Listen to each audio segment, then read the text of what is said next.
Hello my dear student, आप सभी का एक बार फिर से आपके अपने यूट्यूब चैनल प्रोक्सिमा क्लासेस में स्वागत है मेरे प्यारे बच्चों। जैसा कि आप जान रहे हैं, आपका ये सेशन जो है बहुत ही शानदार चल रहा है। आप सेट 3 तक आप ये सेशन देख चुके हैं। अगर नहीं देखे हैं पहले तो पहले मेरे वो तीनों वीडियो देख लें मेरे प्यारे बच्चों।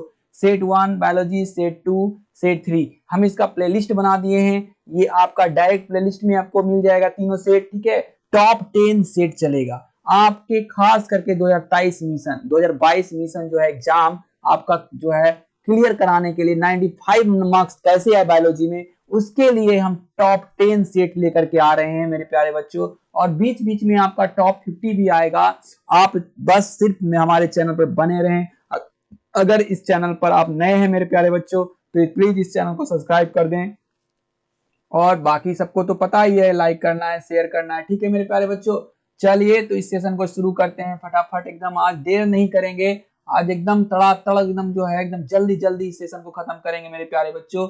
आपका टॉप 28 क्वेश्चन होने वाला है। चलिए फटाफट जुड़ जाइए मेरे प्यारे बच्चों, हम वेट कर रहे हैं आपका। फटाफट जुड़िए मेरे प्यारे बच्चों, ठीक है। चलिए जुड़ जाइए हमसे प्यारे बच्चों एकदम जल्दी जल्दी।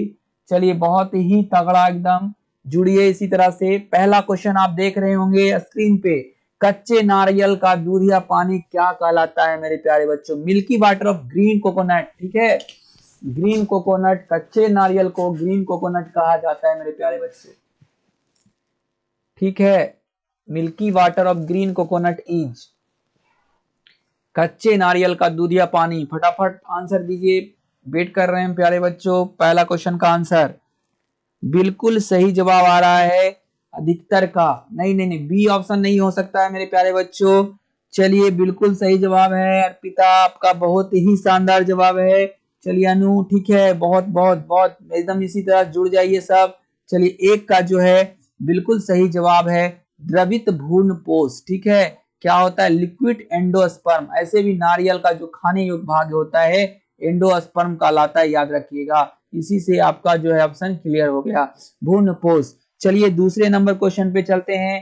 कह रहा है कि इनमें से कौन चेन समापन कोडॉन है? बहुत पहले भी हो चुका है ये सेट। ये जो क्वेश्चन है आपका, ये बहुत ही इंपॉर्टेंट क्वेश्चन है। इसको आप टीटीआई कर लीजिएगा, ठीक है बच्चों। टीटीआई ये क्वेश्चन और भी सेट में आ चुका है, हम करवा चुके हैं। इसका अधिकतर का सही आंसर आना चाहिए। चलिए पहला का तो सही है।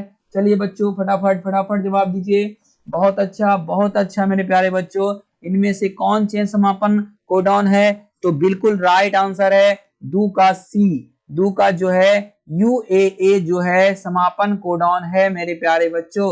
चलिए अगले क्वेश्चन में आ जाते हैं। तीसरा क्वेश्चन आपके सामने है मेरे प्यारे बच्चों, फटाफट इसका देखिए और आंसर कमेंट कीजिए। कह रहा है कौन बैक्टीरिया वायुमंडलीय नाइट्रोजन स्थिरीकरण में सहायक है? नॉस्टॉक। नाम आप नया नया सुन रहे हैं, इसीलिए बोल रहे हैं मेरे प्यारे बच्चों कि ये सब सारे क्वेश्चन आप नोट डाउन कीजिए। एक कॉपी कलम लेकर के बैठिए और फटाफट नोट डाउन कीजिए और इसको उसी दिन ही आप याद कर लीजिए। इनमें से कौन बैक्टीरिया वायुमंडलीय नाइट्रोजन स्थिरीकरण में सहायक होता है? आप एजो बैक्टीरिया जानते थे, राइजोबियम जानते थे, मगर ये यहाँ आज नया है, नॉस्टॉक, एनाबेना, ऑस्ट्रेलिएटोरिया, ठीक है। ये 3 ऑप्शन आपके सामने है और ये तीनों जो है आपका नाइट्रोजन स्थिरीकरण में सहायक होगा। नॉस्टॉक भी, एनाबेना भी, ऑस्ट्रेलिएटोरिया भी, इनमें से यानी कि सभी, यानी इनमें से सभी जो है आपका बिल्कुल सही है। 2 और है बच्चों, याद रखिएगा। एक है एजोबैक्टीरिया, एजोबैक्टीरिया ये भी करता है, ठीक है। एजोबैक्टीरिया हो गया और एक हो जाएगा आपका राइजोबियम, राइजोबियम, ठीक है बच्चों। राइजोबियम भी जो है ये क्या करता है? ये वायुमंडलीय नाइट्रोजन का स्थिरीकरण करता है। क्लियर मेरे प्यारे बच्चों। चलिए अगले अगले क्वेश्चन पे चलते हैं। अगला क्वेश्चन है चौथा नंबर। कह रहा है टी डीएनए पाया जाता है, टी डीएनए पाया जाता है किसमें? सैक्रोमाइसेज में, एग्रोबैक्टीरियम में, पेनिसिलियम में, पॉक्सीनिया में, ठीक है। तो आपका 4 का बिल्कुल राइट आंसर होगा एग्रोबैक्टीरियम में। कैसे बच्चों? एग्रोबैक्टीरियम में बिल्कुल सही आंसर आया है आपका, ठीक है। सत्यम आपका बिल्कुल सही जवाब आया है, बिल्कुल राइट है। चलिए इसी के साथ 5वां नंबर क्वेश्चन आपके सामने है। अनुमीलिय परागित फूल होते हैं, ठीक है मेरे बच्चों। देखिए इंग्लिश मीडियम वाले भी देख सकते हैं अच्छे से। आपको कोई दिक्कत नहीं होगा मेरे प्यारे बच्चों।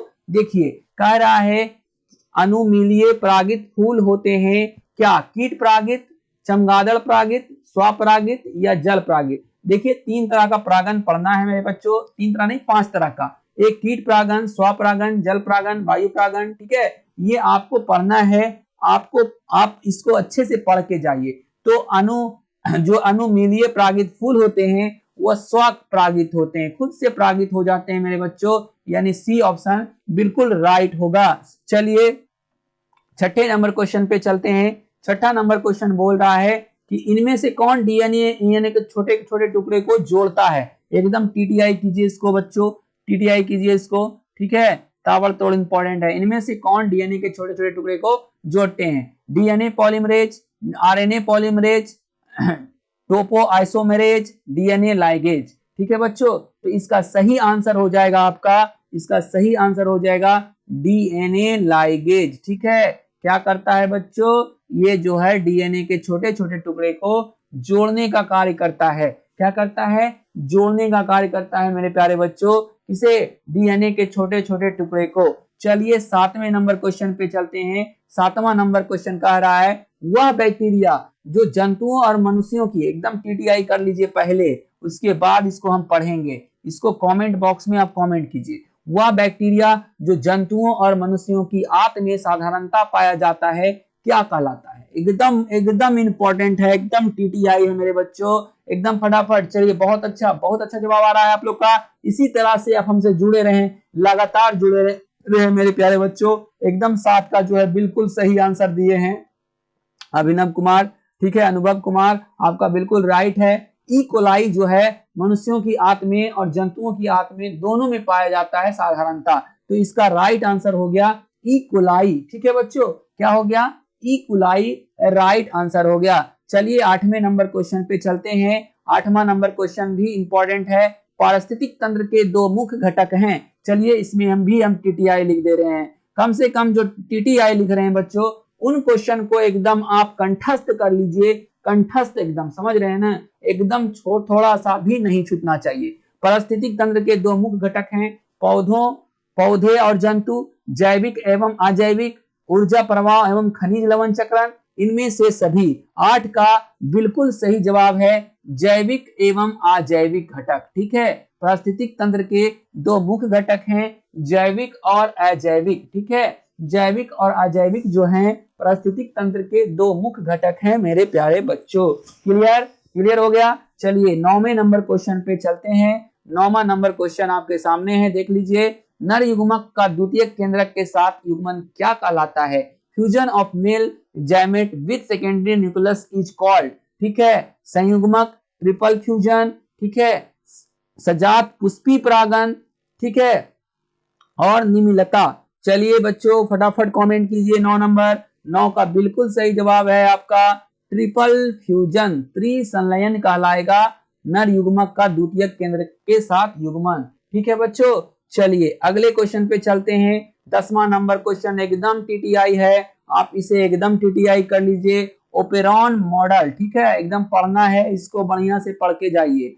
ओपेरॉन मॉडल पूछ सकता है किससे प्रस्तावित किया? किसने प्रस्तावित किया ओपेरॉन मॉडल मेरे प्यारे बच्चों?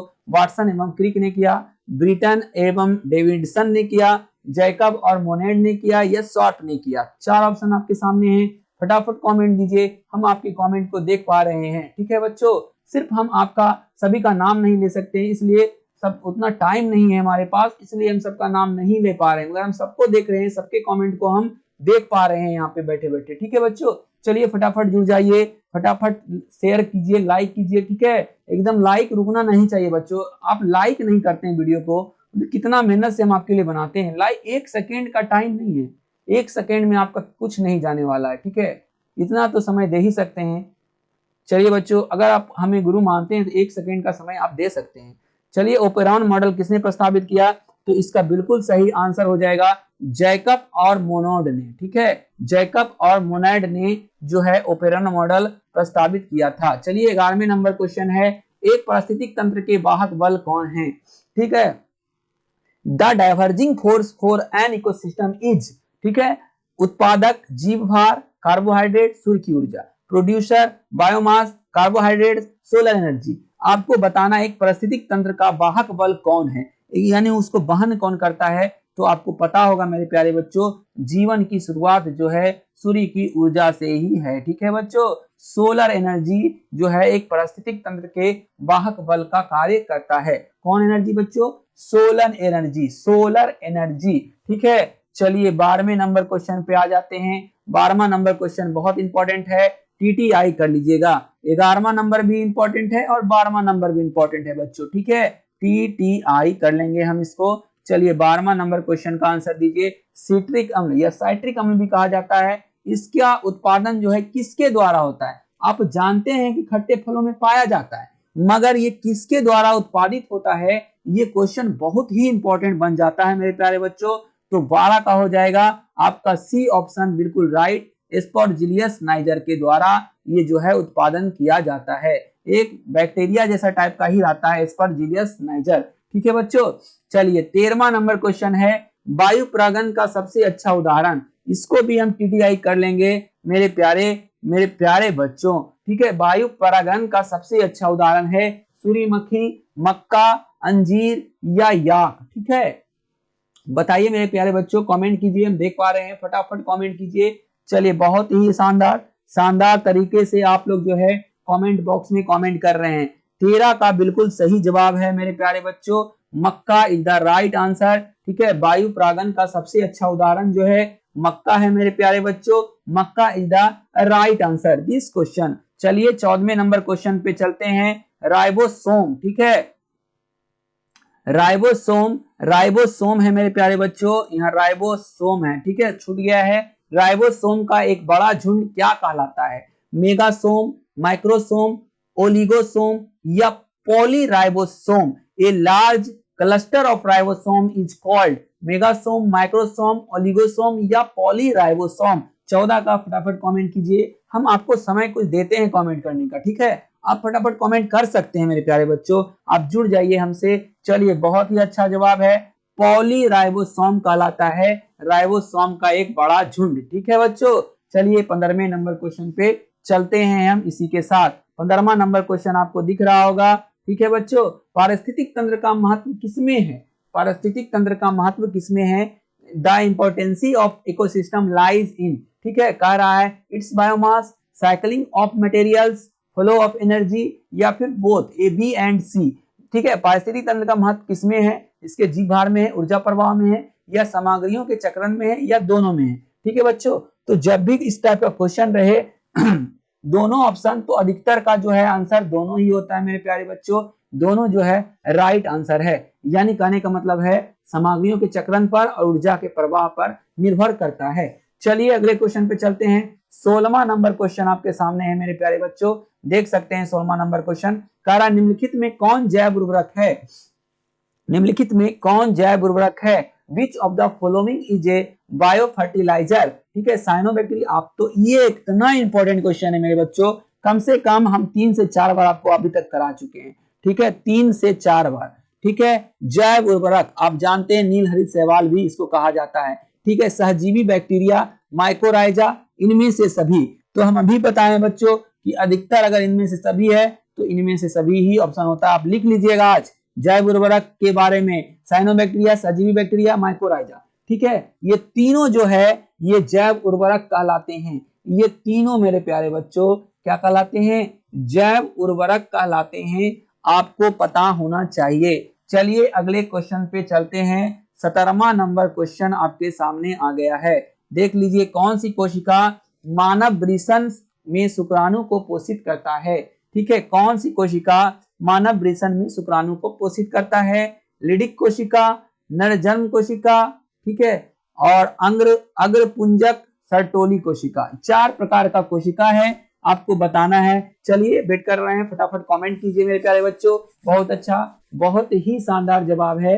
नहीं, बी सी डी नहीं बच्चों, इसका सही जवाब है 17 का D is the right answer this question. Sertoli कोशिका जो है 17 नंबर क्वेश्चन का बिल्कुल राइट जवाब होगा। चलिए 18वें नंबर क्वेश्चन को देखते हैं बच्चों, बहुत ही एकदम शानदार क्वेश्चन है 18वां। कह रहा है मानव शुक्राणु के बीच भाग में स्थित होते हैं। बहुत ही टीटीआई इंपॉर्टेंट क्वेश्चन है, इसको हम टीटीआई कर लेंगे। 18वें नंबर क्वेश्चन के को कह रहा है मानव शुक्राणु के बीच वाले भाग को। आप मानव शुक्राणु बनाना सीख लीजिए क्योंकि वो लॉन्ग टाइप क्वेश्चन में पूछ सकता है। मानव शुक्राणु के बीच वाले भाग को क्या कहते हैं मेरे प्यारे बच्चों? तो बिल्कुल सही जवाब है, मानव शुक्राणु के बीच वाले भाग को माइटोकॉन्ड्रिया कहते हैं। और माइटोकॉन्ड्रिया को याद रखिएगा, माइटोकॉन्ड्रिया को क्या कहा जाता है? ऊर्जा गृह के नाम से भी जाना जाता है, पावर ऑफ हाउस कहा जाता है, ऊर्जा गृह कहा जाता है मेरे प्यारे बच्चों। क्लियर? चलिए 19वां नंबर क्वेश्चन हम देखते हैं। एक्रोसोम, देखिए इंग्लिश अच्छा रहेगा आपको, ये सब सारे क्वेश्चन जो है इंग्लिश में ही देखना है। अग्रपुंज का इंग्लिश है एक्रोसोम, किसमें पाए जाते हैं? शुक्राणु में यानी स्पर्म में, अंडाणु में, ओवरी में, अंडाशय में, युग्मनज में, जायगोट में। जायगोट बोला जाता है युग्मनज को इंग्लिश में, आप देख सकते हैं जायगोट, ओवरी, ओवा, अंडाणु को ओवा कहा जाता है। बच्चों प्लीज आप जो है इन चारों का कम से कम इन चारों का इंग्लिश आप याद कर लीजिए।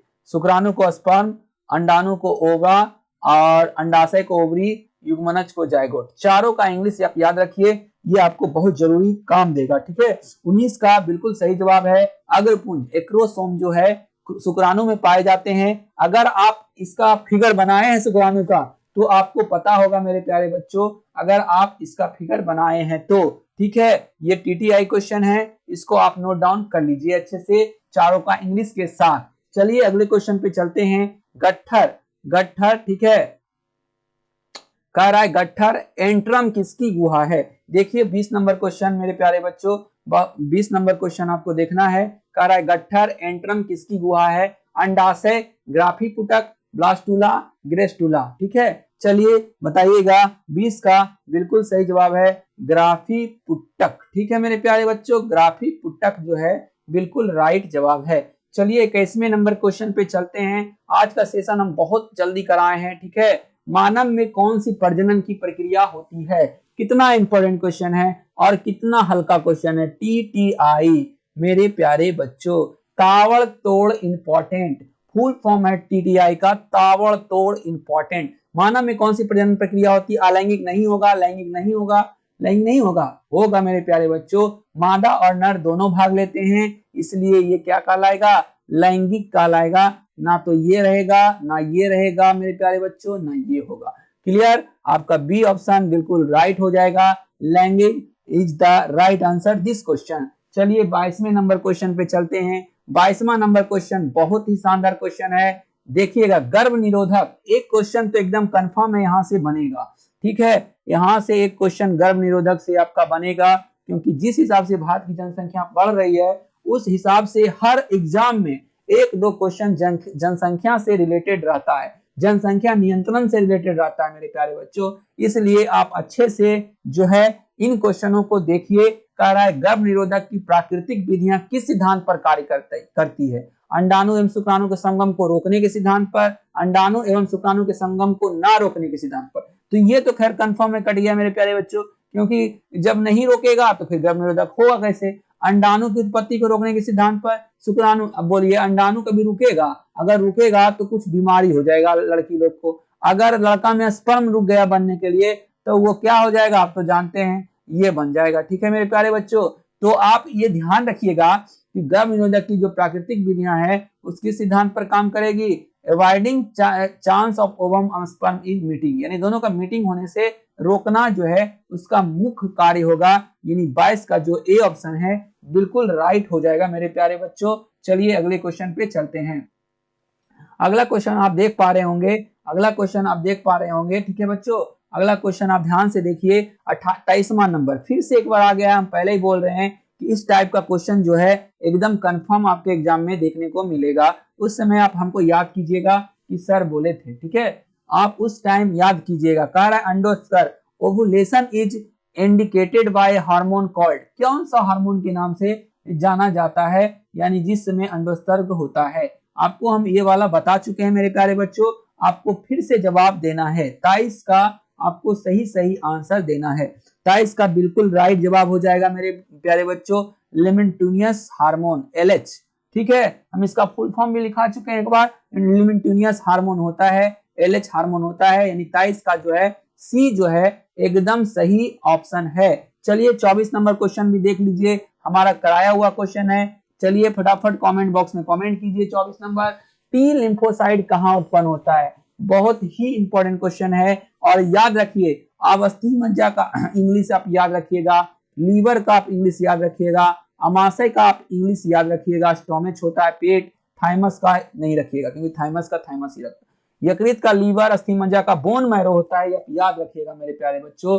आप जो है यही गड़बड़ कर देते हैं, ठीक है, बाकी सब ठीक रहता है, सिर्फ आप अस्थि मज्जा में ही गड़बड़ करते हैं। अस्थि मज्जा का बोन मैरो होगा, यकृत में जो है यकृत का इंग्लिश लीवर हो जाएगा। तो टी लिम्फोसाइट कहाँ पाया जाता है? पढ़ाए हैं मेरे प्यारे बच्चों, अस्थि मज्जा में, जिसे हम बोन मैरो के नाम से भी जानते हैं। चलिए अगले क्वेश्चन पे चलते हैं। 25वां नंबर क्वेश्चन है, हिस्टामीन किससे संबंधित है मेरे प्यारे बच्चों? एकदम टीटीआई क्वेश्चन है, एकदम टीटीआई, ये सब क्वेश्चन को छोड़ना नहीं। देख लीजिए हम आपके लिए कितना इंपॉर्टेंट क्वेश्चन सिलेक्ट किए हैं। हिस्टामीन किससे संबंधित है? उदासीनता से, बी लिम्फोसाइट से, एंटीबॉडी से या एलर्जी से? 25 का आपका राइट आंसर हो जाएगा मेरे प्यारे बच्चों एलर्जी से, ठीक है। हिस्टामीन किससे संबंधित है? एलर्जी से, allergy is the right answer 25 का। चलिए बच्चों 25 क्वेश्चन आपका कंप्लीट हुआ। आपका 26वां नंबर क्वेश्चन आपके जो है स्क्रीन पे आ चुका है। रेबीज का टीका किसने खोजा था? रेबीज का टीका किसने खोजा था मेरे प्यारे बच्चों? भेरी नहीं, टीटीआई करिए ये सब क्वेश्चन को, ठीक है, टीटीआई कीजिए। किसने खोजा था रेबीज? रेबीज हाइड्रोफीविया रोग में लगता है मेरे प्यारे बच्चों। रेबीज जो है, रेबीज का टीका पास्चर ने खोजा था, लुई पास्चर इसका पूरा नाम है मेरे प्यारे बच्चों, लुई पास्चर, ठीक है, लुई पास्चर याद रखिएगा, आपको लुई पास्चर भी कहीं कहीं लिखा रह सकता है। चलिए तो 26 नंबर क्वेश्चन आपका हो चुका है। 27वें नंबर क्वेश्चन में हम चलते हैं। 27वां नंबर क्वेश्चन आप देखिए, पर्यावरण में मौजूद कुछ प्रतिजनों के प्रति प्रतिरक्षा तंत्र की अनुक्रिया क्या कहलाती है? The reaction against immune system by environmental antigen is called. क्या हो जाएगा मेरे प्यारे बच्चों? 27 नंबर का सही आंसर आप कमेंट बॉक्स में फटाफट कमेंट कीजिए। बिल्कुल सही जवाब आ रहा है, बिल्कुल सही जवाब आ रहा है मेरे प्यारे बच्चों, ये भी एलर्जी ही होगा। पर्यावरण में कुछ भी होगा अगर ऐसा वैसा तो हमें उससे क्या हो जाएगा? एलर्जी हो जाएगा मेरे प्यारे बच्चों। आपका 27 का बी जो है बिल्कुल राइट आंसर है। तो मेरे प्यारे बच्चों फिर से हम आपको एक बार याद दिलाना चाहते हैं कि ये सेशन जो है आपका 28 ऑब्जेक्टिव का 10 सेट का सेशन चल रहा है। 5 से 6 दिन में आपको ये कंप्लीट सेशन होगा, ठीक है मेरे बच्चों। हम आशा करते हैं कि ये टोटल 280 ऑब्जेक्टिव ये रहेगा और 50-50 का आपका 10 सेट हम लाएंगे, 500 ऑब्जेक्टिव वो रहेगा आपका। उतना में बायोलॉजी से एक भी बाहर नहीं जाएगा मेरे प्यारे बच्चों। आप मेरे से जुड़े रहिए। अगर इस चैनल पे नए हैं तो हम एक बार फिर से बोलते हैं, आप सब्सक्राइब कर लीजिए, ठीक है बच्चों। चलिए इस सेशन का लास्ट क्वेश्चन आ रहा है आपके पास, 28वां नंबर क्वेश्चन आपके पास आ रहा है मेरे प्यारे बच्चों। एलर्जी के लक्षणों को कम करने हेतु किसका उपयोग किया जाता है? एलर्जी के लक्षणों को कम करने हेतु किसका प्रयोग किया जाता है मेरे प्यारे बच्चों? अंतिम क्वेश्चन है, आप इसका कमेंट बॉक्स में जवाब दीजिए। हम आपका कमेंट देख पा रहे हैं, बिल्कुल सही जवाब आ रहा है, पहला ऑप्शन तो बिल्कुल सही आया है, 28 का ए बिल्कुल राइट जवाब है, प्रतिहिस्टामीन, ठीक है। एलर्जी के लक्षणों को कम करने हेतु किसका उपयोग किया जाता है मेरे बच्चों? प्रतिहिस्टामीन। तो इसी के साथ आज का ये सेशन जो है मेरे प्यारे बच्चों समाप्त हो रहा है। आज का ये सेशन आपको कैसा लगा? अगर आप कमेंट बॉक्स में कमेंट कर सकते हैं, और अगर आपको ये थोड़ा सा भी अच्छा लगा है, अगर लगा है कि आपको कुछ हेल्प कर सकता है आपके एग्जाम में, तो लाइक आपका रुकना नहीं चाहिए, ठीक है मेरे प्यारे बच्चों। इसी के साथ हम आज का ये सेशन आपका समाप्त कर रहे हैं। आपका जो इस सेशन को वॉच किए उसके लिए आपका बहुत बहुत थैंक्स मेरे प्यारे बच्चों, बहुत बहुत शुक्रिया। चलिए धन्यवाद, बाय।